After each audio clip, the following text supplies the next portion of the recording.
بسم اللہ الرحمن الرحیم۔ السلام علیکم، میں ہوں بلال اور اسرائیل کو کیوں تسلیم نہیں کیا جانا چاہیے، یہ وہ سوال ہے جو ساری دنیا کے اندر ہم سے پوچھا جاتا ہے، پاکستانیوں سے پوچھا جاتا ہے۔ اللہ تعالیٰ کی آخری اور حتمی کتاب قرآن پاک میں یہودیوں کو مغضوب اور گمراہ قرار دیا گیا ہے۔ قرآن پاک کی سورۃ المائدہ کی آیت نمبر 82 میں اللہ تعالیٰ فرماتا ہے، اے پیغمبر تم دیکھو گے کہ مومنوں کے ساتھ سب سے زیادہ دشمنی کرنے والے یہودی اور مشرک ہیں، اور وہ آپ اچھی طرح سے جانتے ہیں آج پاکستان کے ساتھ سب سے زیادہ دشمنی کس ملک کی ہے؟ ایک مشرک جو انڈیا کے اندر بستے ہیں اور دوسرے یہودی جو اسرائیل کے اندر بستے ہیں۔ نمبر 3، یعنی 3 مقدس ترین مقامات صرف مسلمانوں کے لیے ہیں، مکہ، مدینہ اور بیت المقدس۔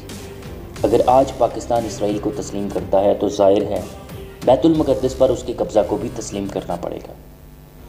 مسلمانوں نے یہودیوں کو بد عہدی کی بنیاد پر پہلے مدینہ سے اور اس کے اطراف سے نکالا اور بعد ازاں خیبر سے بھی نکال باہر کیا، کیونکہ یہودی مسلمانوں کے ساتھ ہمیشہ بد عہدی کیا کرتے تھے۔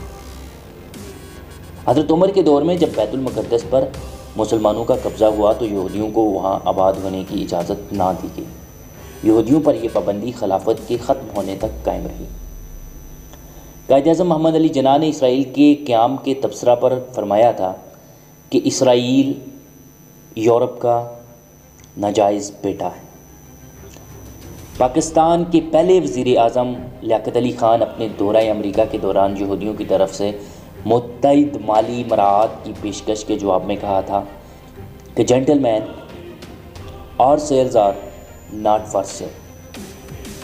اسرائیل کے پہلے وزیر اعظم بن گوریان نے پیرس میں 1967 کی جنگ میں فتح کا جشن مناتے ہوئے کہا تھا، ہمارا اصل دشمن اور حریف پاکستان ہے، کیونکہ پاکستان واحد اسلامی نظریاتی ملک ہے۔ آپ کو پتہ ہے دنیا کے اندر بے شمار مسلمان ملک بنے ہیں، سعودیہ، قطر، بحرین، دبئی، یونائٹڈ، پتہ نہیں کیا کیا کیا، یہ سب جو ہے نا خاندانوں کی بنیاد پر بنے ہیں، لیکن پاکستان کلمے کی بنیاد پر بنا ہے، اس لیے آج بھی اغیار کو یہ ملک کھٹکتا ہے۔ اسرائیل نے بھارت کی سرزمین سے کوہٹا پر حملہ کرنے کی متعدد بار کوشش کی تھی، اس کا اعتراف پاکستان کے ایک سابق وزیر خارجہ عوامی سطح پر کر چکے ہیں۔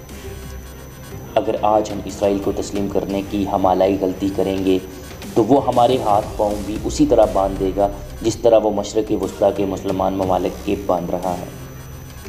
اسرائیل نے اپنا اصل ہدف اپنی پارلیمنٹ کی پیشانی پر کندہ کیا ہوا، وہاں لکھا ہوا ہے، اسرائیل تیری سرحدیں نیل سے فرات تک۔